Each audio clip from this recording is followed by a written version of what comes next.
This is the Digital Shelf Insider podcast of MetricsCart.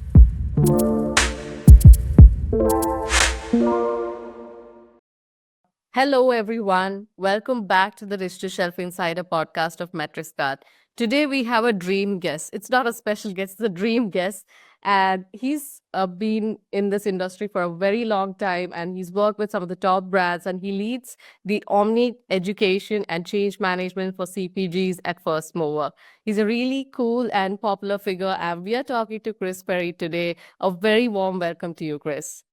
Thank you so much for having me. Now, when you say, hey, I've been in this space for a long time, I'm trying to stay young looking at this. So when I'm 3 years old, so I've been for a long time. I'm still a teenager. But no, it's been a fun journey.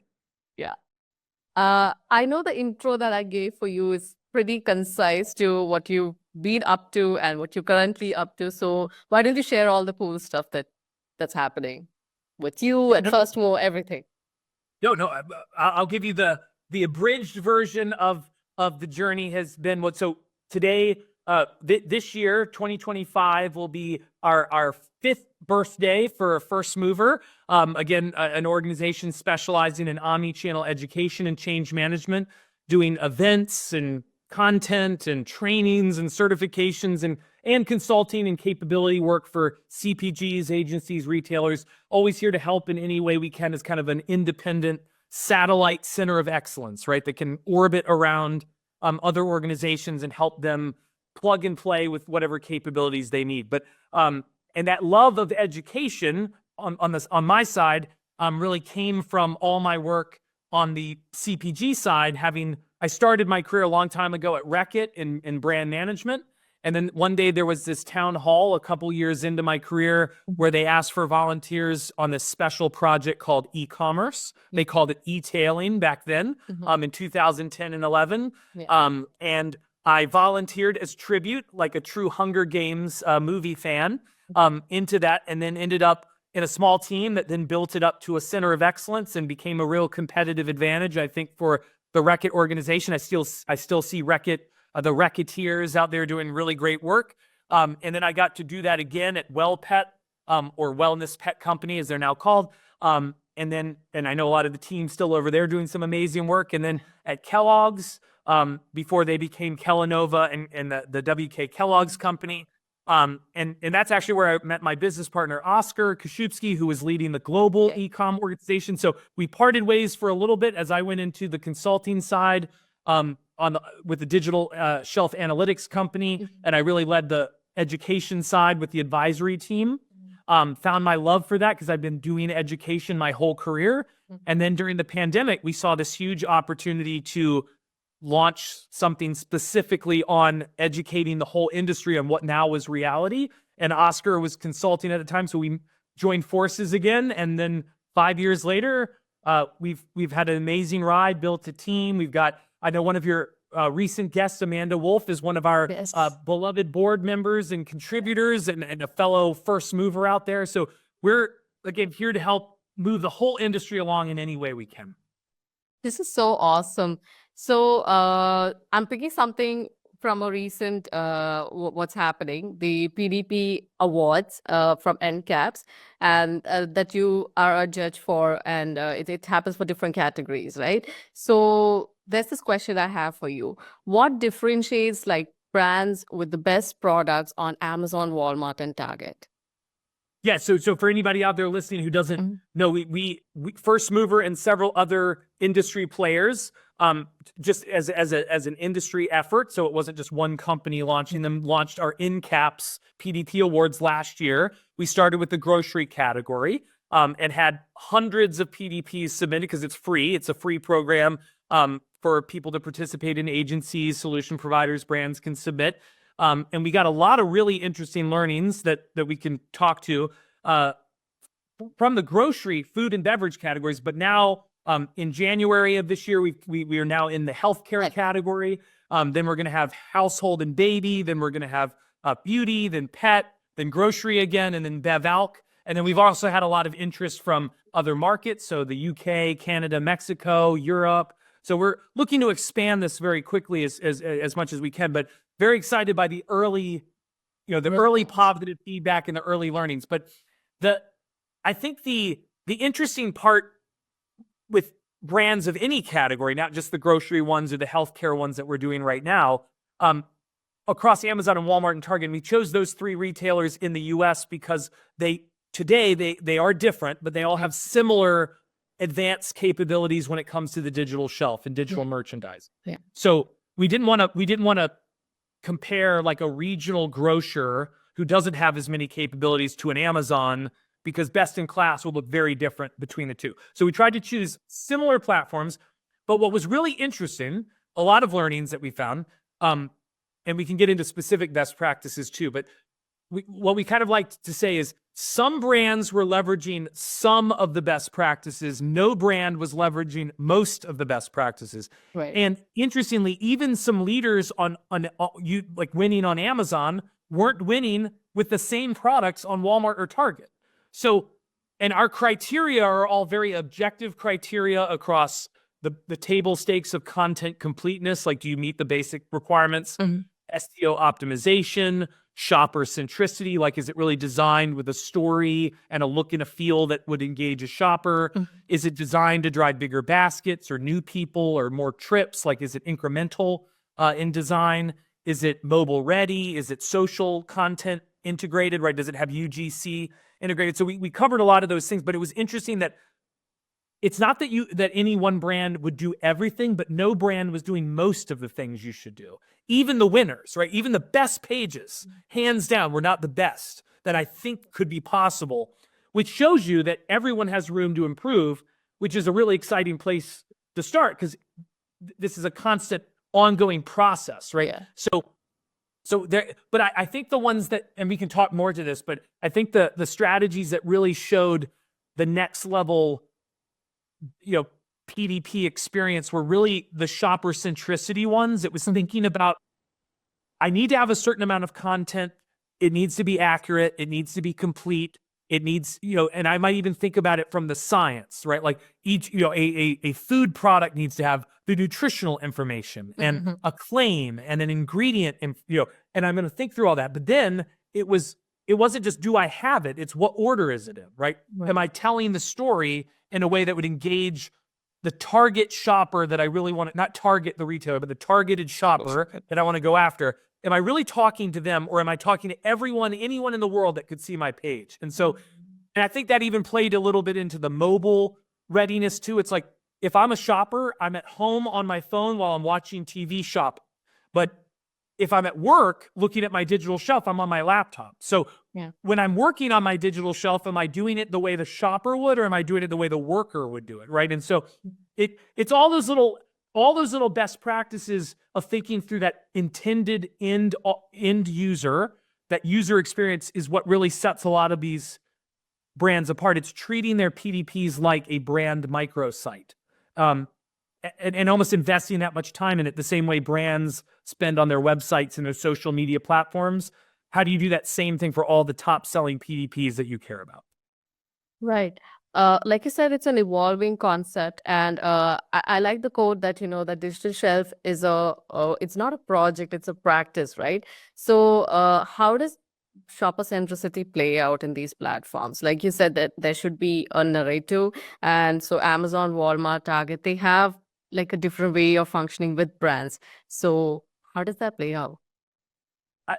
Obviously there's a lot of ways depending on how deep you want to go into each one, but like I think there are a couple when we do training on digital shelves, and we do a lot of workshops and things to help teams unlock like what's really relevant for their category or their retailers, and we can do this for retailers beyond Amazon, Walmart, and Target, and beyond the US. It's just they were the first ones that we started with. But the first couple of questions you always want to ask, and you don't have to be the content designer, the graphic designer. You don't have to be the marketer to actually do this, right? The sales team can do this too, because they might actually be one degree away from doing the digital shelf, and so they can see things that the marketing team or the e-commerce team wouldn't see. But it's the first question is, when I'm looking at a PDP, who is the page talking to at a high level? Who should we be talking to? What's the audience? what does that audience need to know? That gets into the science of the specific information that should be present somewhere. How are we telling that story, that order of the story? And then at the last question, is anyone doing better, right? Who's doing differently? You don't want to start with that because your competitor might be doing it differently, but it's not better, right? It could just be different. So you don't want to copy your competitor just because it doesn't look like yours. If your competitor is winning in share or share of shelf or something when you measure it, that might be an indicator that that difference is actually better. But you always want to make that the last thing you look at. But you also want to look at how other brands and other categories are doing it too. If you are a highly repeatable category, right? You're a vitamin product, right? So people are supposed to be buying you every month and taking you every day. Then you might want to tell your story similar to maybe it's a razor brand, right? A shaving brand, because you're using that product every day, right? So it's looking, depending on what you're trying to go after, if you're a high-end, high involvement, if you're a toy brand, you might want to look at how the beauty brands are doing it. And beauty might want to look Sort at of an intent, right? Right. It's like, what mission are you for? Yeah. How often do people buy your product? Who is the recipient?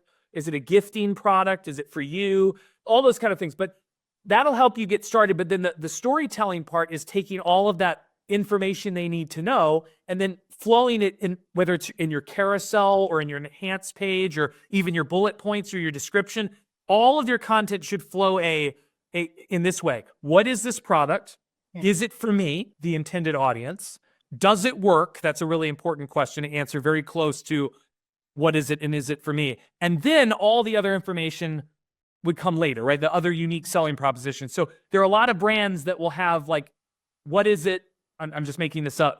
It's a toothpaste. It's toothpaste for kids. I have a great example that I use when I train from Colgate. For a kid's toothpaste.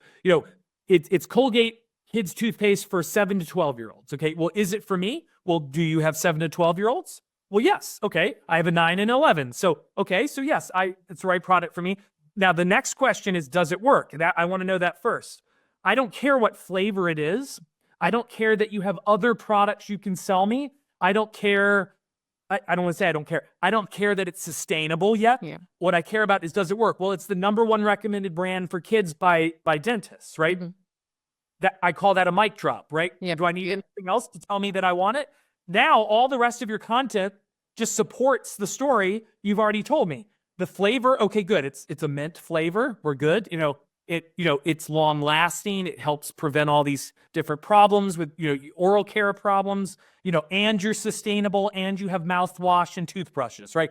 Yeah. All of that info is great and you needed it, but only in that order, because otherwise you didn't sell me. Because a lot of brands will start, it'll be, what is it? Toothpaste. Is it for me? Well, we have lots of other products to sell you. Well, see, right there, you broke my story. Exactly. So I know that sounds so simple, but like, sometimes it's not even, sometimes it's that the content didn't feed correctly from a product information management system, right? Or maybe it didn't get uploaded correctly by the retailer, or maybe there could be a human error in there where it just didn't, you had it and it was in the right order, but then it got messed up and it didn't show up right. But that's the whole idea, is to always go back and audit, because it's a practice and you don't want to miss those little tactical things or your strategy. Just fixing that could improve your conversion 0.1%, and that might be 0.1% more than your competitor, and then you win. So it's those silly little things that most people roll their eyes at, and they're like, "Oh, that's so tactical." Yes, because that's what matters. Yeah. So that's just a little bit on that shopper centricity part. Nice. The other thing which is common for all these products that's selling on the digital shelf, take any category, any brand, is the fact that they want their product to be discovered. So how do they tackle that part in the product listings while optimizing it? It's a great question. So Yeah. the beauty of the digital shelf, as you know well, and all of our listeners out there know well, is that unlike the physical store, where even if you sell more, you don't increase your placement on the physical shelf until the retailer resets your shelf, right? So the good thing about the digital shelf, though, is it is a flywheel. And so the more conversion I drive, the better I sell, and the better I sell, the better I rank. So if we fix the shopper centricity part and the mobile readiness and the user generated content integration so that I engage and convert as many shoppers as possible that do come my way, I'll earn more traffic, which will then convert more of that traffic. But we also look at in the end caps, but this would be a best practice for everyone in general, is being considerate of those SEO factors that would impact very similarly across the retailers, but also differently at each retailer. And unfortunately, most of the retailers do not give any direct insight to how you hack their algorithm. But there are a lot of best practices out there and tools out there that can help, maximize the. Because a lot of digital shelf tools have tried to analyze, what helps rank on each retail site a little more than the other. Is it keyword density, right? Is it the number of times you have that same keyword? Is it the breadth of keywords? Is it the order of the keywords? Is it, there are a number of factors in there, and honestly, that's its own separate discussion, but there has to be that too. I think a lot of people, though, I feel like in the industry, there are a lot of brands, because of how much time, work, money, it was like, I checked off that my content is complete. I met the retailer's requirements. They're happy. I did put some keywords in there, and now I'm done, right? And I'm kind of doing okay, right? I don't know how high is high. I'm doing okay. Or I'm doing a little better than I was before. But that's why I go back to the shopper centricity side, because that's the part of going back to like a brand 101 view and thinking back to like, who am I really trying to reach? Am I really reaching them? Not just with my media, but with the page that I'm actually talking to them with. And I think with the two of those, though, you can spin that flywheel a lot faster and get up to the top. But there's definitely an SEO and then also a paid search, qualified traffic component of getting the right people to your page so they can convert. Definitely. Now, since we are on the subject of shoppers, the other thing is rating and reviews and user-generated content. And it's so crucial for marketing, for supply chains, for retail media ad spends, and product innovation, and so much more. So are brands focusing enough to include some of that user-generated content within product listings, or is there some sort of limitations that they need to keep in check? It's a great question. So at any given time, a retailer, especially those three, will have their own requirements, or they'll change their requirements or their restrictions. So you've obviously, and sometimes a brand will try something out for the first time and then find out that, oh, that actually isn't allowed because of either it was kind of, I would say it was a nebulous thing within the requirements that they didn't fully understand, or the retailer suddenly says, it's kind of like you have to do something and then ask for forgiveness, not permission, right? But it's a little bit of retailers updating to fit whatever the reality is today, once people find those loopholes. But in general, a lot of so in addition to just getting ratings and reviews, just generating the stars ratings and the number of ratings on your pages, there's lots of things you can do on your pages as long as your own brand legal team approves of it. I don't see a lot of brands weave in a review into their content. So this is actually really good for new products who don't have as many reviews. One review, so if you only have 20 reviews in your actual ratings and reviews, but you include a rating and review in your content, people can kind of see, especially where like at a Target where it'll say new at Target. So it's new, why it doesn't have that many reviews, but one visual review could arguably is equivalent to many, many more on the page in the stars, because you accept that it's new, right? And especially making sure you communicate that a product is new while you're building up is important as well, if the retailer doesn't do it for you. But weaving a review in can be very easy to do. If you've collected some over time from the retailer, from Bazaar Voice, from Influencer, some of these capability partners, sampling programs, if you can get it legally approved, you can weave that in so that the review also contributes to that order of the content. So again, what is it? Is it for me? Does it work? It could be the is it for me? This was as a working mom who's juggling this was such an amazing solution for Y, or X. Exactly. Perfect is it for me content. And doesn't mean that you have to add more content. It's already part of the story you already built. Or does it work? First time I used it, this issue was immediately resolved, right? Whatever. So as long as you can get approval on, because there are some, like healthcare products and some of these, there are some restrictions on what you can use that people have said in your, like people can say it, but you can't use it. So you can't make claims that you can't really make, like this cured my illness when it really isn't a cure that illness, right? So you have to be careful with that, but that is a nice way to tie it in. Video content. Yeah. A lot of brands just have their, like, it's their TV copy, their TV video, commercial. If you can create a product merchandising one, that's better, but even better than that would be to have some sort of social influencer commissioned to create a video for you or get rights to use some of those videos as reviews or unboxing the product. Yeah.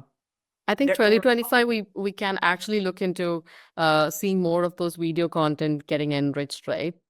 Yeah, for sure. And I don't want to, I know there's always that little bit of like balancing authenticity as well. Like you don't want to look like Chris was hired to come in and talk about this product and it feels very formal and not as natural, right? But as long as you commission the video and you own the content, you can use that in your content. We did see from the first end caps, there were a couple brands that did this well, but they pulled in their like approved network of influencers, like on Instagram, and actually had them, like they got an approval to have their faces shown. So it was like, check out all the love from social media, and they had their, so it was real. Like it wasn't just 20 people love us. It was like 20 influencers who you might actually follow love us, right? Exactly. So there were lots of little things like that. One other really cool best practice that I see that some brands, I would say most brands don't use, is getting what I like to call a quantified review. So instead of just saying, Chris said, best product I ever used, Chris Perry, 5 stars, right? It would be saying that, 90% of users found that this product, this mascara created darkened lashes, or volumized their lashes or whatever. So using almost consumer survey data to quantify the review. It's not just one person that said it was great. It was a statistically significant large sample size who said that this did this exact thing. And that can be part of that storyline too. And I was in brand when I first started, and we did a lot of that consumer survey work. And so we had a lot of those insights. For some reason, when I went to e-commerce, that stuff didn't translate over to the e-com team, or we didn't know to go ask, right? And get that from the team. So those are some easy, valuable nuggets that can be integrated in to help bring in that user-generated content. Makes so much of sense, Chris. So we just got done with the holiday season, and again, there's this thing, right? Like, suppose a brand has 1,000 SKUs listed, and how would they integrate that kind of seasonal content within the product listings? No, that's a great question. So I think by all means, every company is going to be in a different position from how many beyond the obvious seasons, right? The 4 seasons of the year or the holidays or whatever. But every brand, every category is going to celebrate those a little differently, right? Some are going to celebrate New Year's resolutions, New Year, New You. Some are going to celebrate Mother's Day or Mother's Day. Everything is going to be different depending on the category.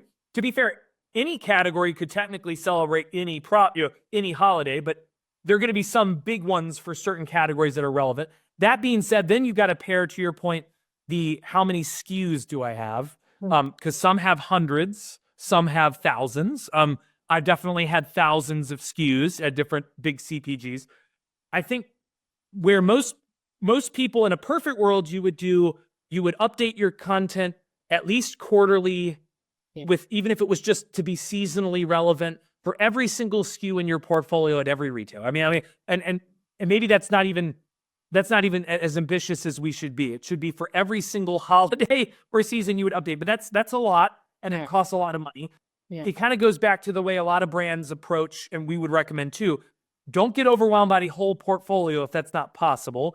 Do the 80-20 rule, or look at what are my top selling SKUs that make up my 50% of my business, or 50+% of my growth. If I have some SKUs that are on the rise, pick the hero ones for each brand that you could that might have the like best in class experience, and then maybe pair it back to like there's like a basic update for everything, and then like the enhanced update for the ones that matter. I'm gonna pick on brands like M&Ms or any of the candy brands, right? Like I've seen some really cool examples from M&Ms that just stick out in my head, but like M&Ms have holiday specific products, like the colors that they change and the ones for Valentine's Day. And so they've got products that are designed just for the holidays, but then they also have done some really cool things with their base products, like just the everyday ones, where they update the content to, so if on a non-holiday, it just has like a birthday background, like it could be for any party or an event, but then during the holidays, they switch to a different background, right? So there's some little things like that you can do where the whole portfolio can look seasonal, but then you have seasonal SKUs, and then you have top sellers that get a little bit more of a high touch approach. And then you might have to work through, hey, the majority of the portfolio at Amazon is going to get the full treatment.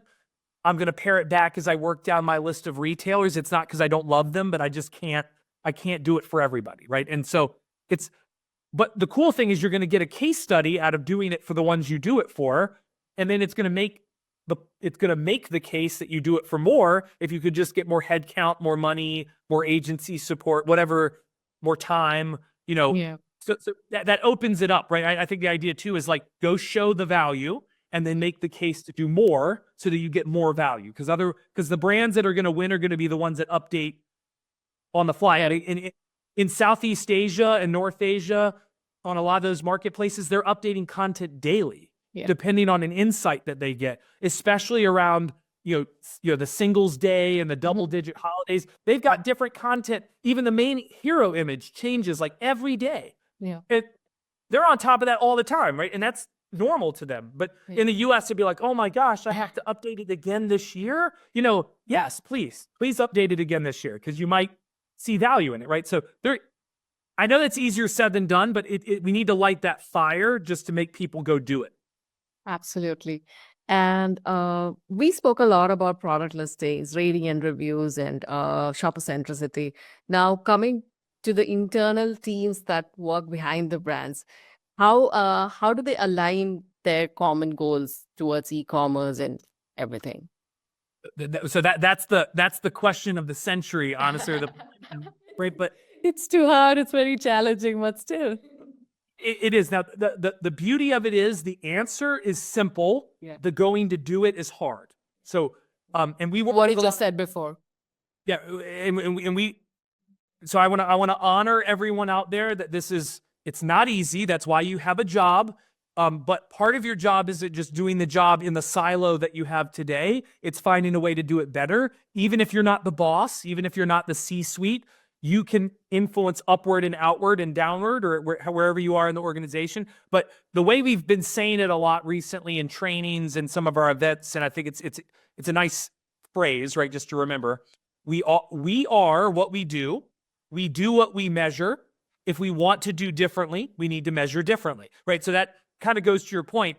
How do we align everybody to the right goals? Goals are often the lagging metric, right? It's the output, right? I want to see sales growth. I want to see market share growth. I want to see household penetration increase. I want to see, obviously for the company, I want to see the market stock price go up, right? I want all these things that come at the end, but there are a lot of leading metrics that in many cases we do have more control over. I don't have any control over sales, but I do have control over traffic and conversion. I do have a little more influence over basket size, order value, or repeat rate if I design my brands, my portfolio, my shelf, my media around those things. So it's easier said than done, but I would say it's to break down silos, you need to measure your teams differently. And then the silos might actually start unraveling a little bit, because if the silo is in the way of achieving the joint goal and the joint KPIs, then the silo is breaking. It can't keep operating. So I almost like to change KPIs and then let the rest fix itself, because if if you're measured differently, if I gave you a new job tomorrow and you're measured differently, you're going to go do different things. And even if you don't know how to do it, you're going to learn those things, and you're going to interview people, and you're going to get help, and you're going to get a partner and an agency and a tool and a software, and you name it. You're going to figure it out, because that's your new job, right? So I say that in the sense of, when we think of the silos between marketing and sales, we think of in-store versus online, like we think of media versus retail media. All of these convergences are happening right now, but they're not happening fast enough, because the teams aren't measured on, like, what's our share of the shelf right now?